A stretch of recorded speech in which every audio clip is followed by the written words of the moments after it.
जिस सर को गुरूर आज है या ताजबरी का, जिस सर को गुरूर आज है या ताजबरी का, कल उस पे यही शोर है फिर नौहागरी का।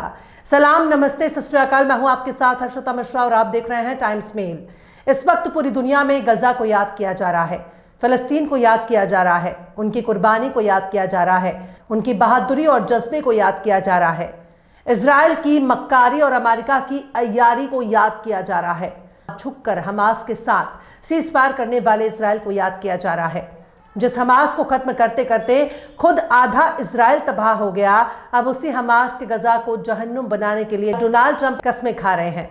वो हमास को धमकी दे रहा है कि एक साथ सारे बंधकों को रिहा करो वरना जहन्नुम बना देंगे। यानी फिर वक्त के फिरौन ने मूसा को ललकारना शुरू कर दिया है, पर उस वक्त भी मूसा की कौम ने मूसा का साथ नहीं दिया था और आज तो मूसा को मानने वाली कौम ने फिरौन का साथ देना शुरू कर दिया है। खुद को खुदा समझने वाला ट्रंप अब उस कौम को जहन्नुम की धमकी दे रहा है जो बीते 70 साल से जहन्नम देख रहे हैं, जिसकी जमीनों पर पहले ही इजराइल के जरिए यूरोप ने कब्जा कर रखा है। इतिहास गवाह है कि यही वो ट्रंप है जो अफगानिस्तान से तालिबान के हाथ पैर जोड़ रहा था। 20 साल तक अफगानों से जंग लड़ने के बाद जंगल और पहाड़ों में नंगे पैर रहने वाली कौम से अमेरिका हार गया। 20 साल पहले तालिबान को मिटाने के लिए अमेरिका अफगानिस्तान में आया था और रात के अंधेरे में मुंह छिपाकर भागा, अपना बोरिया बिस्तर पैक कर अफगानिस्तान से फुर्र हो गया और आज बहुत बड़ा तुर्रम खा बनने की कोशिश कर रहा है। अब अमेरिका एक बार फिर से दुम दबाकर भागने वाला है। शायद इस बार अरब से ही अमेरिका को अपना बोरिया बिस्तर पैक करके भागना पड़े, क्योंकि मिडिल ईस्ट में रेसिडेंस मूवमेंट फिर से जाग जाएगा। ट्रंप की ललकार सुनकर यमन भी ताल ठोक रहा है, कह रहा है कि पहले आओ फिर देखना तुम्हारी टांग कैसे चीर देंगे।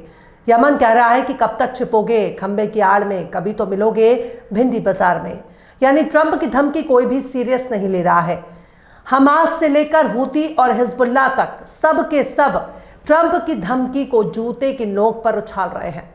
हमास ने इजराइल पर सीजफायर की शर्तों को बार बार तोड़ने का इल्जाम लगाते हुए शनिचर को रिहा होने वाले बंधकों की रिहाई को अगले आदेश आने तक रोक दिया है। हमास ने इजराइल पर धोखा देने और सीजफायर तोड़ने का इल्जाम लगाया, लेकिन नेतन्याहू से ज्यादा अमेरिका बौखला गया है, क्योंकि अमेरिका गजा पर कंट्रोल चाहता है। वो फिलिस्तीनियों से गजा को खाली कराना चाहता है और 23 लाख फिलिस्तीनियों को उनकी मातृभूमि से अलग करना चाहता है। लेकिन सवाल है कि जिस तरह से दूसरे देश के लोगों को अमेरिका घुसपैठिया करार देकर उनके देशों में डिपोर्ट कर रहा है, उसी तरह से इजराइल के लोगों को उनके देशों में क्यों नहीं भेजता। पर यहां तक उल्टा अमेरिका ही गजा में घुसपैठ करने पर लगा हुआ है। अमेरिका के इतिहास में अब तक का सबसे बड़े बड़बोल राष्ट्रपति ने अब फिर अमेरिका के शर्मनाक हार की पटकथा लिखनी शुरू कर दी है। डोनाल्ड ट्रंप ने धमकी दी है कि अगर गजा में बंधक बनाए गए सभी इजरायली बंधकों को शनिचर की दोपहर तक वापस नहीं लौटाया गया तो वो इजराइल हमास सीजफायर को रद्द करने और सब कुछ बिगड़ने का प्रस्ताव रखेंगे। ट्रंप ने यह भी कहा कि अगर जॉर्डन और मिस्र गजा से फिलिस्तीनी को कबूल नहीं करते तो उन्हें दी जाने वाली मदद को रोक सकते हैं। यानी अगर मिस्र और जॉर्डन ने ट्रंप की बात नहीं मानी तो मिस्र और जॉर्डन को मिलने वाली अमेरिकी मदद बंद कर दी जाएगी। पर यहां सबसे बड़ा सवाल ही यही है कि हमास और इजराइल के बीच जो सीज फायर समझौता हुआ है, उसके मुताबिक हमास और इजराइल अपने यहां से बारी बारी से कई चरणों में बंधकों को रिहा करेंगे, लेकिन अमेरिका सबको एक ही बार में छोड़ने के लिए कह रहा है। इसका मतलब ही यही है कि अमेरिका नहीं चाहता कि सीज फायर समझौते के आधार पर बंधकों को रिहा किया जाए। ट्रंप ने कहा कि बंधकों को कम कम तादाद में नहीं, 1, 3, 4 और 2 की संख्या में नहीं, बल्कि सबको एक साथ छोड़ो। हम उन सभी को वापस चाहते हैं। मैं अपने लिए बोल रहा हूं, इजराइल इसे रद्द कर सकता है, लेकिन मेरे लिए शनिवार के 12 बजे, और अगर वे नहीं हैं तो सब कुछ बर्बाद हो जाएगा। वहीं नेतन्याहू ने मंगल की शाम 4 घंटे की सिक्योरिटी कैबिनेट की मीटिंग के बाद एक वीडियो बयान में कहा कि अगर हमास शनिचर दोपहर तक हमारे बंधकों को रिहा नहीं करता है तो सीज फायर खत्म हो जाएगा और इजराइल गजा में खतरनाक जंग फिर से शुरू कर देगा। आईडीएफ जंग में वापस आ जाएगा जब तक कि हमास आखिर तक हार नहीं जाता। नेतन्याहू ने इस दौरान ट्रंप के बयान का स्वागत किया, लेकिन भले ही अमेरिका और इजराइल ने जंग को फिर से शुरू करने की धमकी दी है, लेकिन गजा के साथ खड़े रहने वाला अंसारुल्लाह खामोश नहीं रहता। यमन के हूती कह रहे हैं कि हम तो इसी इंतजार में हैं कि कब इजराइल फिर से गजा पर हमले शुरू करेगा, क्योंकि हम भी यहां पर इजराइल पर हमले करने की तैयारी में बैठे हैं। हूतियों के सीनियर लीडर सैयद अब्दुल मलिक अल हौती ने मंगल के रोज अपने बयान में कहा कि हम गजा में इजराइल के हमलों का मुकाबला में मिलिट्री दखल के लिए तैयार हैं।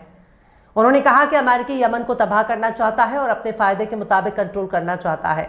अब्दुल मलिक अल हौती ने कहा कि इलाके में अमेरिका एजेंडा तबाही मचाएगा। अरब और इस्लामी दुनिया को अमेरिका लालच और नाराजगी के साथ संभाल रहा है, क्योंकि उसका नजरिया उन तमाम देशों को खतरे में डाल रहा है जो अब तक बचे हुए हैं। अंसारुल्लाह नेता ने इस बात पर जोर दिया कि अमेरिकी मरीन को यमनी राजधानी सना से भाग पड़ा, जो अमेरिका की नाकामियों का सबूत है। उन्होंने कहा कि मक्का और मदीना पर कंट्रोल करना ही जायनियों की प्लानिंग का हिस्सा है, जिसे पूरा करने के लिए वो स्टेप बाय स्टेप आगे बढ़ रहा है। अल हौती ने कहा कि ट्रंप का बयान ही अमेरिका की लालच का सबूत है। कुछ गैर अरब देशों की बेवकूफ़ी की वजह से अमेरिका को फायदा मिल रहा है। उन्होंने जोर देकर कहा कि अमेरिकी उन ममालिक को अपना शिकार बनाना चाहते हैं जिनके पास मालो दौलत है।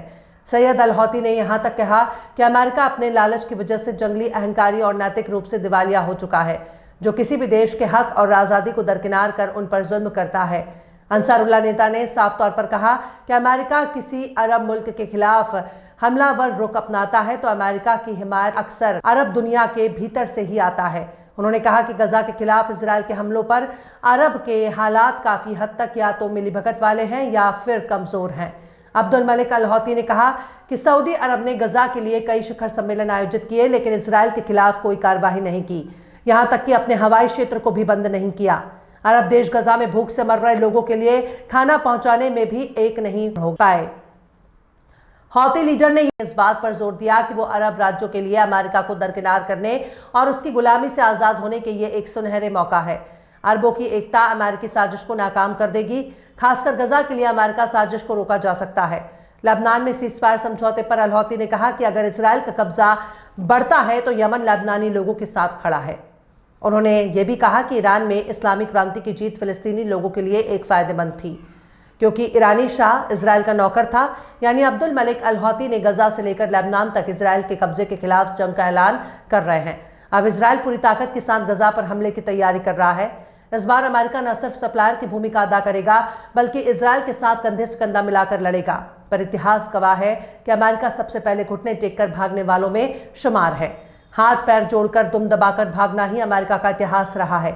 शायद जल्द ही इतिहास खुद को फिर से दोहराएगा। बहरहाल चलते चलते आखिर में मुनीर नियाजी ने भी क्या खूब फरमाया है, जो मुझे भुला देंगे मैं उन्हें भुला दूंगा, जो मुझे भुला देंगे मैं उन्हें भुला दूंगा, सब गुरूर उनका मैं खाक में मिला दूंगा। फिलहाल इस खबर में बस इतना ही। इस खबर को आप हमारे साथी शम्स तबरेज़ की कलम से सुन रहे थे। आपको कैसा लगा कमेंट बॉक्स में जरूर बताइएगा। वीडियो पसंद आए तो लाइक करें, शेयर करें और बेबाक, निष्पक्ष, स्वतंत्र पत्रकारिता को सपोर्ट करने के लिए आप हमारे चैनल टाइम्स मेल को जरूर से सब्सक्राइब करें और हाँ, बेल आइकन की घंटी वाली बटन भी आप जरूर से दबा दें, ताकि आपको हमारे आने वाले नए वीडियो की नोटिफिकेशन फौरन ही मिल जाए। फिर मिलते हैं किसी और वीडियो में एक नई खबर के साथ। हर्षिता मिश्रा को दीजिए इजाजत। जय हिंद। अगर अभी तक आपने हमारे चैनल टाइम्स मेल को सब्सक्राइब नहीं किया है तो जल्दी से सब्सक्राइब कर दें और बेल आइकन भी प्रेस कर दें।